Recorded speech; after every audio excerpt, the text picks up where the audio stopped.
베이징의 한 호텔을 뒤흔든 수많은 총성, 대낮에 드러난 배신으로 가득 찬 암살 계획, 그리고 중국에서 가장 두려운 존재로 알려진 한 장군의 극적인 체포 작전. 마치 할리우드 블록버스터 영화의 한 장면 같지만 새롭게 입수된 정보에 따르면 이는 중국 공산당 심장부에서 실제로 벌어진 소름 끼치는 사건이라고 합니다. 공식적인 관영 매체들은 늘 그랬듯 부패 척결 캠페인의 일환이라고 보도하고 있습니다. 하지만 체제 내부의 깊숙한 소식통들은 전혀 다른, 훨씬 더 폭발적인 이야기를 전하고 있습니다.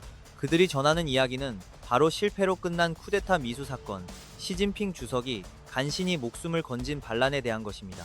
모든 것은 베이징에서 발표된 한 의문의 성명에서 시작되었습니다.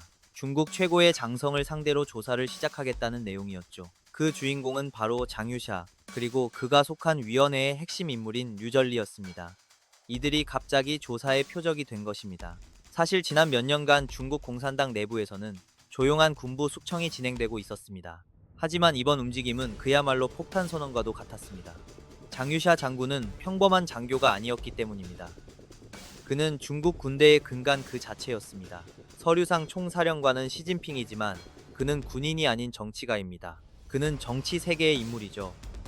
군의 일상적인 작전을 지휘한 것은 바로 장 장군이었습니다. 그는 국내 최고위 작전 지휘관이자 사실상 군 서열 2인자였습니다. 그는 중국 전역에서 두 번째로 막강한 군사적 실권을 쥔 인물이었습니다. 하지만 이 사건이 단순한 놀라움을 넘어 믿을 수 없는 수준으로 격상되는 이유는 장 장군이 결코 시진핑의 경쟁자가 아니었다는 사실 때문입니다. 그는 시진핑이 가장 신뢰하는 동맹 중 한 명이었습니다. 그들의 아버지는 중국 내전 시절 전우였고 두 사람은 평생을 알고 지낸 사이였습니다. 실제로 장 장군은 2022년에 은퇴할 예정이었지만 시진핑이 전례 없는 3연임을 확정 지었을 때 그가 직접 장군을 설득해 은퇴를 미루게 하고 중국군 전체의 공식적인 부사령관으로 임명했습니다. 말하자면 그는 중국판 합참의장이었던 셈입니다. 그렇기에 지금 권력의 심장부에서 조심스럽게 오가는 질문은 바로 이것입니다. 만약 시진핑이 장 장군마저 믿지 못했다면 대체 누구를 신뢰할 수 있단 말인가? 그리고 그 지극히 중요한 자리는 과연 누가 메울 수 있단 말인가? 상황은 위험할 정도로 불안정해지고 있습니다. 왜냐하면 실각한 최고위급 간부는 장 장군이 처음이 아니기 때문입니다. 두 번째도 아닙니다. 시진핑은 조직적으로 중국 군 지도부의 최고 수뇌부들을 해체해왔습니다. 지난 몇 년간 시진핑은 거의 모든 구성원을 숙청했습니다. 바로 중국 중앙군사위원회의 위원들 말입니다. 앞서 언급했듯 이는 미국의 합동참모본부에 해당하는 조직입니다. 이 기관은 중국 내에서 가장 강력한 군사기구입니다. 지난해에만 시진핑은 8명의 장성을 축출했는데 그 중에는 국내 서열 두 번째로 높은 장군도 포함되어 있었습니다. 네, 바로 장 장군의 직속 부하였습니다. 이번 주까지만 해도 이러한 숙청 작업을 시진핑을 위해 기획한 인물이 바로 장 장군 자신일 것이라는 추측이 지배적이었습니다. 하지만 이제 그 장 장군마저 사라지면서 끔찍한 의문이 고개를 듭니다. 대체 무슨 일이 벌어지고 있는 걸까요? 그렇다면 실제로 무슨 일이 있었는지 놀라운 세부 사항들을 제시한다고 주장하는 한 가지 설을 살펴보겠습니다. 이 설은 장 장군이 왜 그토록 갑작스럽고 극적으로 자리에서 쫓겨났는지를 설명해 준다고 합니다. 여기서 한 가지 중대한 경고를 해야겠습니다. 왜냐하면 이 이야기는 거의 믿기 힘든 내용이기 때문입니다. 그리고 제가 이 이야기를 여러분과 공유하는 유일한 이유는 이 놀라운 이야기를 처음 폭로한 인물이 중국 당국이 공식 발표를 하기 전에 장 장군의 체포 소식을 전했기 때문입니다. 이 사실 하나만으로도 이 설은 매우 흥미로운 신빙성을 갖게 됩니다. 시간 차이가 아주 크지는 않았을지 몰라도 그녀는 공식 국가 발표가 있기 몇 시간 전에 정보를 입수했던 것입니다. 그리고 단지 그 이유만으로도 이 이야기는 파헤쳐 볼 가치가 있습니다. 분명히 말씀드리지만 저는 그 진위를 확인할 수 없습니다. 따라서 전해들은 그대로 여러분께 전달해 드리겠습니다. 자, 본론으로 들어가겠습니다. 이 이야기의 정보원은 중국계 캐나다인 인권운동가 샹유입니다. 그녀에 따르면 공식 발표가 나오기 며칠 전인 1월 19일에 그녀의 협력자이자 미스터 X라고만 신원이 밝혀진 인물, 여기서는 제보자라고 부르겠습니다. 그가 접촉해왔습니다. 이 제보자가 그녀에게 밝힌 바에 따르면 장 장군은 체포되었고 무언가 엄청난 사건이 중국 공산당의 근간을 뒤흔들었다는 것이었습니다. 당시 그녀는 너무 바빠서 그 정보를 공개하지 못했습니다. 하지만 그녀는 나중에 그들의 대화 기록을 공개했습니다. 그녀의 제보자인 미스터 X는 장 장군과 류 씨가 또 다른 고위급 위원입니다만 이들이 2026년 1월 18일 베이징 시각으로 오후 8시에 시진핑을 상대로 행동을 개시할 준비를 하고 있었다고 주장합니다. 그날 밤 시진핑은 특정 장소에 머물 예정이었습니다. 베이징 서부에 위치한 한 호텔이었죠. 최근 몇 년간 시진핑은 정해진 거처 없이 계속 이동하며 며칠에 한 번씩 장소를 바꿔왔습니다. 장 장군과 류 씨의 계획은 대담했습니다. 그날 밤 호텔에서 시진핑을 체포한다는 것이었죠. 하지만 그 계획은 배신당했습니다. 작전 개시 단 2시간 전에 계획이 유출된 것입니다. 그날 시진핑은 실제로 그 호텔에 있었습니다. 음모를 꾸민 자들은 그가 다음 안전가옥으로 이동하기 전 거점으로 그 호텔을 자주 이용했기 때문에 그를 붙잡기에 가장 쉬운 장소라고 생각했습니다. 그는 이틀 연속 같은 장소에 머무는 법이 거의 없습니다. 훗날 인터넷상에서는 시진핑이 의도적으로 미끼가 된 것이 아니냐는 추측이 돌았습니다. 장 장군을 끌어내기 위한 계산된 계략이었다는 해석입니다. 그 해석은 매우 예리하거나 적어도 부분적으로는 맞을지도 모릅니다. 2시간의 여유를 두고 밀고를 받은 후 시진핑은 즉시 호텔에서 빠져나와 조용히 역체포 작전을 준비하기 시작했습니다. 장 장군의 파벌은 자신들의 계획이 노출된 것을 전혀 눈치채지 못한 채 예정대로 일을 진행하며 선발대를 보냈습니다. 그리고 호텔에서는 막 도착한 장 장군의 부대와 시진핑이 비밀리에 배치해둔 부대 사이에 격렬한 총격전이 벌어졌습니다. 그 보고에 따르면 이 총격전으로 시진핑의 개인 경호원 9명이 사망했고 장 장군의 부하 수십 명이 제거되었다고 합니다. 여기서부터 샹위 씨의 이야기는 다음 국면으로 접어듭니다. 세상을 뒤흔들 더 많은 폭로를 원하신다면 뉴스센터를 구독해주세요. 인권운동가들은 양씨 부대의 배치 현황을 집요하게 파고들었습니다. 병력이 한 곳에 집중되어 있었는지 아니면 여러 곳으로 분산되어 있었는지 구체적인 정보를 캐물었죠. 병력은 분산되어 있었습니까? 정보원의 대답은 이랬습니다. 그 부분에 대해선 저도 보고받지 못했습니다. 하지만 그 무엇보다 중요한 건 시 주석이 바로 그 자리에 있었다는 사실입니다. 시 주석이 그 호텔을 자주 이용했기 때문에 원래부터 군부대가 주둔하고 있었습니다. 하지만 그는 동시에 누구도 예측할 수 없는 동선으로 움직이는 것으로도 유명했습니다. 그의 위치를 파악하는 것은 거의 불가능에 가까웠죠. 정보원은 말을 이어갔습니다. 제가 확실하게 아는 한 가지는 그가 계획을 미리 눈치채고 있었다는 겁니다. 그것도 거사 2시간 전에 말입니다. 시 주석은 즉각 행동에 나섰고 샹과 류의 체포를 명령했습니다. 동시에 진행된 일망타진 작전으로 그들의 가족들까지 모조리 붙잡혔습니다. 정말이지 아슬아슬한 순간에 그들은 검거된 것입니다. 여기서 한 가지 중요한 의문이 생깁니다. 그토록 거대한 계획을 세우면서 왜 자신들의 가족을 피신시킬 계획은 마련하지 않았을까요? 정보원은 이렇게 답했습니다. 샹과 류는 작전이 무조건 성공할 거라고 믿어 의심치 않았습니다. 그래서 가족들을 보호하는 건 뒷전으로 밀렸던 것 같습니다. 만약 사전에 가족들을 다른 곳으로 옮기려 했다면 그 즉시 위험 신호로 간주되어 작전 전체가 수포로 돌아갈 수 있었기 때문이죠. 게다가 그는 덧붙였습니다. 시 주석은 이미 그들 가족 주변에 수많은 정보원을 심어 놓은 상태였습니다. 이 대화 내용은 사실 굉장히 깁니다. 전체 내용은 화면과 아래 링크를 통해 확인하실 수 있지만 여기서는 가장 핵심적인 부분만 요약해서 전해드리겠습니다. 훗날 이 정보원은 사건이 남긴 심리적 충격에 대해서도 털어놓았습니다. 제가 듣기로는 이 일로 시 주석이 엄청난 충격을 받았다고 합니다. 그의 어머니와 누나 역시 공포에 떨었다는 보고가 있었습니다. 현재 그들은 선전의 영빈관에 머무르고 있으며 경비 태세는 즉각 최고 수준으로 격상되었고 시설 전체가 완벽하게 봉쇄된 상태입니다. 주변은 중무장한 경호 병력으로 빈틈없이 둘러싸여 있습니다. 한때 시진핑의 최측근으로 여겨졌던 샹을 무엇이 반란으로 이끌었을까요? 정보원은 이렇게 설명합니다. 그가 궁지에 몰렸을 가능성이 아주 높습니다. 시진핑은 가차없는 고위 관료 숙청 작업을 계속해오고 있으니까요. 이런 상황에서 진정한 충성심이 생겨날 리 없습니다. 이것이 바로 악순환을 만드는 거죠. 시 주석은 의심이 극도로 많고 속이 좁기로 악명이 높습니다. 그는 아무도 믿지 않으며 측근들은 늘 공포에 떨며 살 수밖에 없습니다. 그리고 그들이 두려움을 느낄수록 행동은 더욱 조심스러워집니다. 하지만 바로 그 조심스러운 태도가 시 주석의 눈에는 오히려 이상하게 비치고 결국 그들에게 끔찍한 결과를 손쉽게 가져오고 마는 것입니다. 게다가 당의 핵심 권력층은 완벽한 베일에 쌓여 있어 그 안에서는 모두가 음모와 자기보신을 위한 암투에 끊임없이 몰두하고 있습니다. 그리고 이 사실 자체는 부정할 수 없습니다. 중국의 정치판은 이 세상 그 어느 곳에서도 찾아볼 수 없을 만큼 두꺼운 비밀주의의 장막 뒤에 가려져 있습니다. 적어도 어느 정도 개방된 국가들 중에서는 말이죠.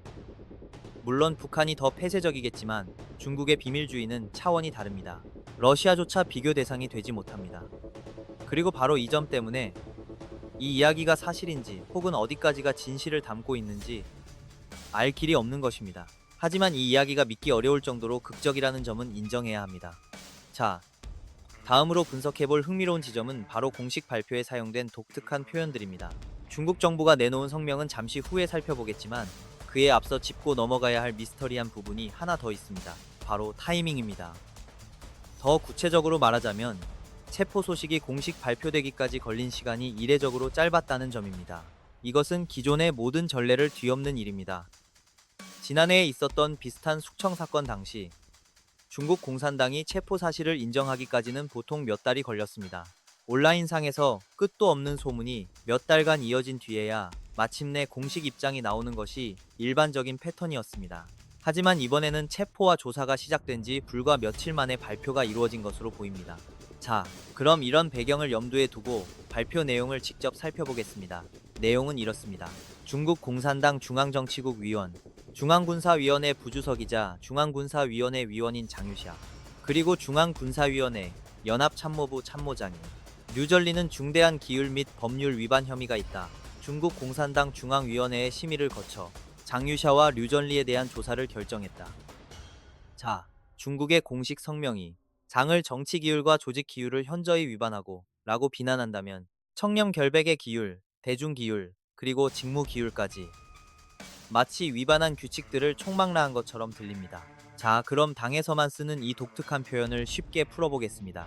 이건 본질적으로 그가 시진핑의 심기를 건드렸다는 것을 중국 공산당이 공식적으로 표현하는 방식입니다. 그리고 물론 구체적으로 무엇을 잘못했는지는 절대 알려주지 않죠. 그런데 이 발표가 있고 불과 며칠 뒤 월스트리트 저널에서 충격적인 보도가 나왔습니다. 보도에 따르면 장이 중국의 핵 기밀을 CIA에 넘긴 혐의로 체포되었다는 겁니다. 이건 정말 엄청난 소식이니 좀 더 자세히 들여다보겠습니다. 해당 매체의 보도에 따르면 이 폭탄 선언과도 같은 정보는 중국군 최고위급 간부들이 참석한 비공개 브리핑에서 흘러나왔다고 합니다. 이 브리핑은 앞서 말씀드린 공식 발표가 있기 전에 열렸습니다. 그 회의에서 중국 공산당은 참석자들에게 장이 정치적 파벌을 형성한 혐의로 조사를 받고 있다고 밝혔습니다. 이는 그가 권력 투쟁을 벌이기 위해 자신만의 세력을 규합하려 했다는 것을 의미하는 은어에 불과합니다. 다시 말해, 그는 중국 공산당 내부의 반대 세력을 만들려고 시도했다는 뜻입니다. 당국은 이를 당의 결속을 해치는 행위라고 말합니다. 이는 당규약에 대한 중대한 위반으로 간주됩니다. 게다가 그는 직권남용 혐의로도 조사를 받고 있었습니다. 이 직권남용은 계약 승인 등을 담당하는 당내 최고 군사 권력 기구인 중앙군사위원회 내부에서 이루어졌다고 알려졌습니다. 군이 무언가를 건설하거나 공장을 지을 업체를 선정해야 할 때 돈이 되는 계약을 누구에게 줄지 결정하는 곳이 바로 이 조직입니다. 모델. 그를 둘러싼 의혹의 실체는 바로 뿌리 깊은 부패였습니다. 가족과 측근들의 배를 불리기 위해 막대한 이권이 걸린 계약들을 의도적으로 빼돌렸다는 겁니다. 하지만 이 초대형 스캔들의 한복판에서 진짜 충격적인 진실은 한 핵심 회의 석상에서 터져 나왔습니다. 그 자리에서 공개된 내용은 장 장군이 국가를 배신하고 중국 핵무기 핵심 기술 자료를 미국에 직접 넘겼다는 것이었습니다. 이 주장은 순식간에 엄청난 파장을 불러일으켰죠. 이 충격적인 내용은 월스트리트 저널의 단독 보도를 통해 알려졌지만 제가 보기엔 바로 이 지점부터 이야기의 신빙성에 의문이 생기기 시작합니다. 여러분이 인민해방군의 고위 장성이고 지금 그 보고를 받는 자리에 있다고 잠시 상상해 보시죠. 국내 최고 실세이자 시진핑의 어린 시절 동지였던 인물이 숙청되었다는 소식을 방금 막 접한 상황입니다. 그런데 뒤이어 그가 현직 CIA 스파이였다는 말까지 듣게 됩니다. 과연 여러분의 다음 행동이 이 엄청난 정보를 서방 언론에 흘리는 것이 될까요? 저는 도저히 그럴 것 같지 않습니다. 그런 대담한 짓을 할 사람은 거의 없을 테니까요. 수많은 중국 전문 분석가들은 이보다 훨씬 설득력 있는 견해를 제시하고 있습니다. 바로 이번 정보 유출이 공식적으로 허가된 이른바 기획된 폭로일 가능성이 매우 높다는 분석입니다. 전 세계 정부가 늘상 사용하는 전술 중 하나죠. 정보를 의도적으로 언론에 흘려 여론을 자신들에게 유리한 방향으로 이끌려는 수법입니다. 이번 중국 공산당의 노림수도 바로 그것이었을 겁니다. 해외에서 이 사건을 어떻게 바라보게 할지 그 인식을 조작하려는 의도였던 거죠. 중국 본토의 일반 대중이 접하는 관영 매체의 보도는 완전히 딴판이거든요. 중국 내 언론들은 우리가 이미 알던 5가지 혐의에 대해서만 다룰 뿐, 이 사건을 단순히 당의 기율을 어긴 개인의 일탈 문제로 축소시키고 있습니다. 보도의 초점은 오로지 그 부분에만 맞춰져 있습니다. 핵 기밀 유출에 대한 언급은 한마디도 없고 CIA의 그림자조차 찾아볼 수 없습니다. 그 충격적인 세부 내용은 철저히 해외 언론을 겨냥한 것이었습니다. 만약 장 장군이 정말로 핵 기밀을 미국에 팔아넘겼다면 중국 전역에서 대서특필되었어야 마땅하지 않을까요? 중국 공산당이 자국민 앞에서 그를 공개적으로 망신줄 절호의 기회를 놓쳤을 리가 없습니다.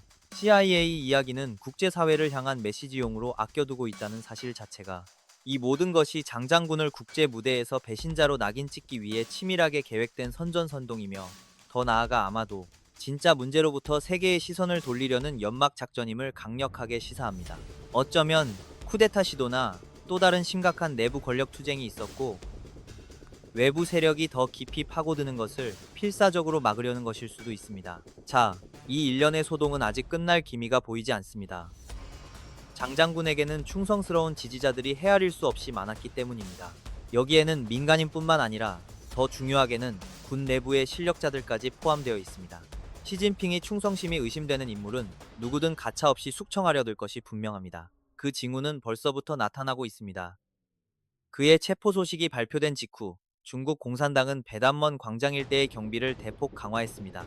광장 주변은 경찰과 바리케이드로 뒤덮였고 도시 전체가 삼엄한 경계 태세에 들어갔습니다.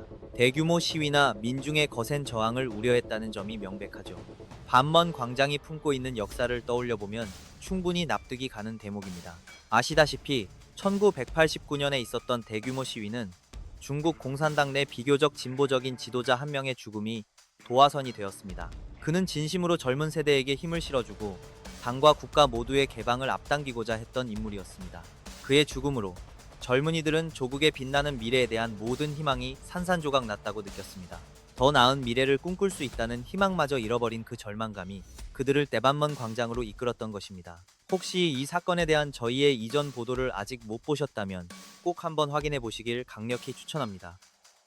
하지만 한 가지 확실한 사실은 이 이야기는 아직 끝나지 않았으며 조사는 지금도 활발하게 진행 중이라는 점입니다. 놀랍게도 공식 조사가 발표된 이후에도 장위자오의 이름은 당 공식 웹사이트에서 완전히 지워지지 않았습니다. 그의 사진과 이름이 여전히 중국 공산당 공식 홈페이지에 버젓이 올라와 있는 겁니다. 이는 굉장히 이례적인 조치입니다. 제가 입수한 여러 정보에 따르면 이 기이한 상황은 이 사건에 또 다른 반전이 숨어 있을 수 있음을 암시합니다. 그러니 최신 소식을 전해드리는 저희 뉴스센터를 구독하시는 것 잊지 마시기 바랍니다. 그럼 다음 영상에서 다시 뵙겠습니다.